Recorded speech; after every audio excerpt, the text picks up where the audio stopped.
First at 9. Coming to you live and direct from the News First newsroom here in Colombo, Sri Lanka. This is your primetime weekend news bulletin. A very good evening. I'm Shane Silva. And I'm Arundhati Mudanayaka. First a look at the stories making headlines this evening. The headlines on News First at 9. SM Chandrasena sworn in as a cabinet minister of special projects. Investigations launched into 182 questionable transactions in the Colombo Stock Exchange that took place over the past years. 4 wild elephants electrocuted in Hambantota. Importers of motor vehicles request to reconsider the budget proposals on used motor vehicles. First a look at your top story for tonight. Wholesalers at Peta Market point out that subsequent to the budget being presented to the Parliament, the prices of certain goods, including chilies and canned fish, have increased. The special commodity levy on imported goods that were increased from the budget came into effect from today. With the new amendments coming into effect, News First inquired into the prices of goods at the Peta wholesale market. The price of a kilogram of sugar has increased by 3 rupees. The price of a kilogram of chili has increased by 2 rupees. And prices of other goods have also increased by 2 rupees. Maldive fish have increased by 10 rupees. 1 tin of canned fish has increased by 10 rupees. Rice and kiri samba have increased by 3 rupees. In addition, the price of coconut oil in the market has also increased. The traders also point out that despite the price increase, the prices of certain goods have dropped. The prices of red onions and small onions have dropped. A kilogram of these onions has dropped by 10 or sometimes even 20 rupees. The price of a kilogram is 145 rupees to 150 rupees, while red onions are sold at 190 or 195 rupees. Sri Lanka Vehicle Importers Association says that as a result of the budget proposals, they are faced with numerous obstacles when importing vehicles to the country. Speaking at a press conference in Colombo last evening, the chairman of the association, Mahinda Sarachandra, said that budget proposals have created an environment where it is more cost efficient to purchase a brand new vehicle than a used vehicle.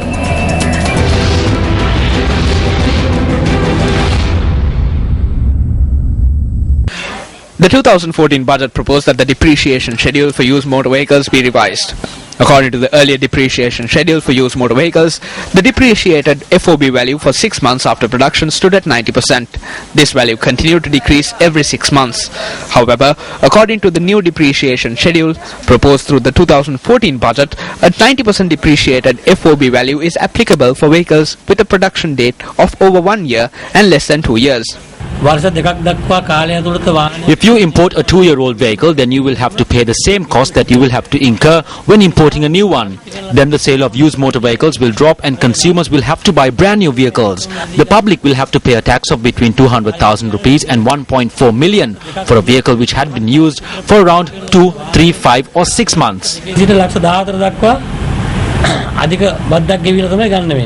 The association points out that only a limited amount of people would benefit from the new regulations, which makes it more profitable to import brand new vehicles.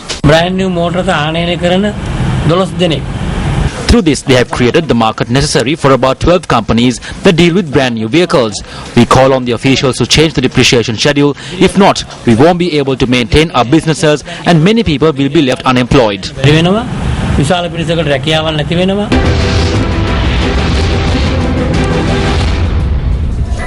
Speaking at a budget seminar organized in Colombo this morning, Treasury Secretary Dr. P.B. Jayasundara commented on the wage structure in the country. In the expenditure, what we have done is basically to look after ourselves first. Because public service is providing a service. And many of us do not have collective agreements. And in that context, all public servants need to be updated in terms of their cost of living compensation, which you all get. All collective agreements have upfront interest. So cost of living adjustment has been granted to all public servants on that basis. We all get same. Because wage structure is a fundamental structural change. Government didn't want to mess around with that, because we have now 2006 wage salary structure where everybody agree on certain principles and work on that basis. A seminar on the 2014 budget organized by the Organization of Professional Associations of Sri Lanka was held in Colombo yesterday. Now, speaking at the event, Deputy Governor of the Central Bank of Sri Lanka spoke on the overview of the budget. Spelled out the plan of how the government is trying to direct the economy towards a certain direction. Most people expect when the budget is announced, okay, people say, what are the key proposals? What are the proposals that is affecting my income or my business? It is not something like that. What is important here, the good part of this budget is that there is a consistency and continuity of same policies that they announced in about 3-4 years ago. Most people say, okay, there's nothing in this budget. Of course, there's nothing, because you can't have new things announcing every year. If there are certain things that has to be done, that has to be fine-tuned and reformed. So that is the whole idea of this budget. The debate on the second reading of the budget took place for a second day today. UNP parliamentarian Karuja Surya opened the debate today. It has been over 4.5 years since the end of the war. However, the Ministry of Defence and Urban Development has been allocated 253.89 billion rupees. The Ministry of Law and Order, which was established before Navi Pillai came here, has been allocated 53.4 billion. Even though the war has ended, we are attempting to purchase fighter jets.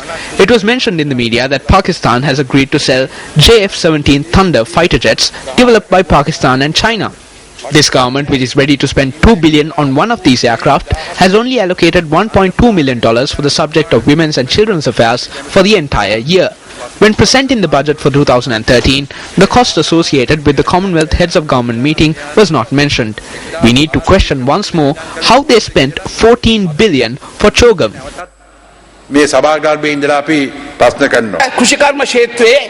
We created an excess of rice in the agriculture sector. Even you couldn't do it during your government. Now we are taking steps to grow rice which can be exported in the Mahaweli region. We have separate programs for onions and potatoes. However, since they are seasonal vegetables, we cannot implement our programs immediately. We are gradually improving everything. We did not improve corn overnight. It takes some time. I would like to say that when it comes to the agri sector, we have achieved far greater productivity than your government. There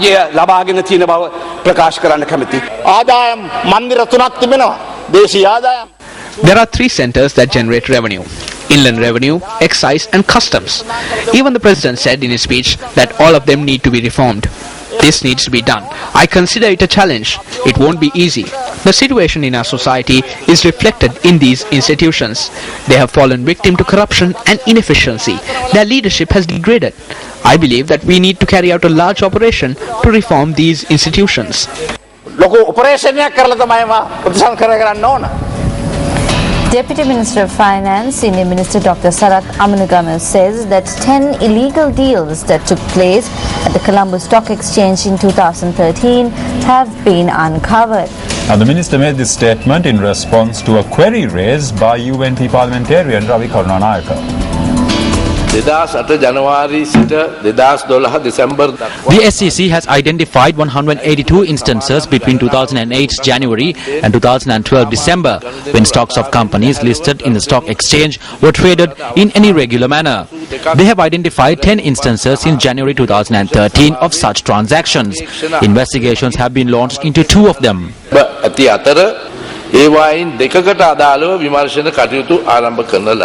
You say the companies are not responsible but the individuals. If you name the individuals, I will give you the list. I think I have about 40 names. I'll table them. People like George Stewart, Dinesh Javira, Ajit Devasudendra, I'm naming them. Because these are the people that are using this dump and pump concept and ensuring the sustainability of the stock exchange is put into question. Why are these people allowed to go on like this? You still go on. Mr. Speaker, there must be a certain procedure and decorum in this house. People can make all sorts of allegations. So they will be examined under the law in the normal way. If you have any evidence, please give that to us, which I will transfer on to the SEC. Ask if the names are mentioned in the list. The names that I mentioned, are they on the list?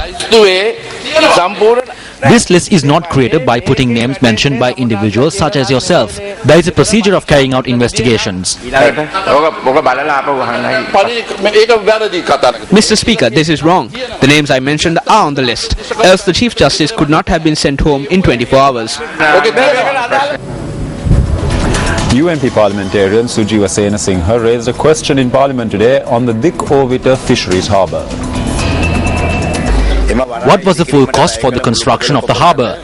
52 million euros. The fishermen are complaining that even though such a large amount of money was spent, the purpose of building a harbour is lost. A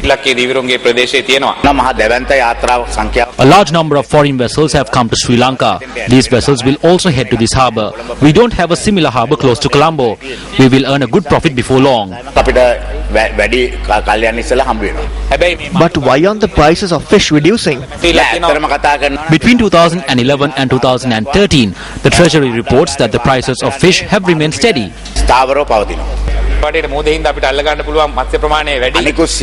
While other commodities have increased, only the prices of rice and fish have remained stable. Deputy Minister of Economic Development S.M. Chandrasena was sworn in before President Mahinda Rajapaksa as the Cabinet Minister of Special Projects today. S.M. Chandrasena was sworn in at the Presidential Palace in Anuradhapura in his new ministerial portfolio, which included the subjects coming under his deputy ministerial portfolio. The Ministry of Special Projects undertakes special projects that are identified by the President and overlooks several institutions that fall under its purview. Arms were presented to 1,000 mothers to mark the President being awarded the chair of the Commonwealth Heads of Government meeting, the President's birthday and anniversary of assuming of office. The event took place at the Ruwan Valley Mahasaya, invoking blessings on the President and the country. The President presented the arms subsequent to attending a religious observance at the Ruwan Valley Mahasaya early this morning.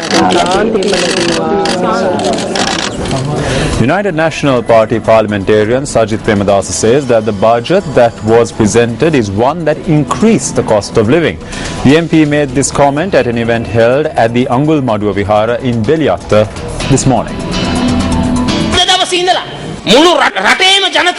From today onwards, the people across the country will see stars when they feel the cost of living. Because from today, the prices of goods will be increased.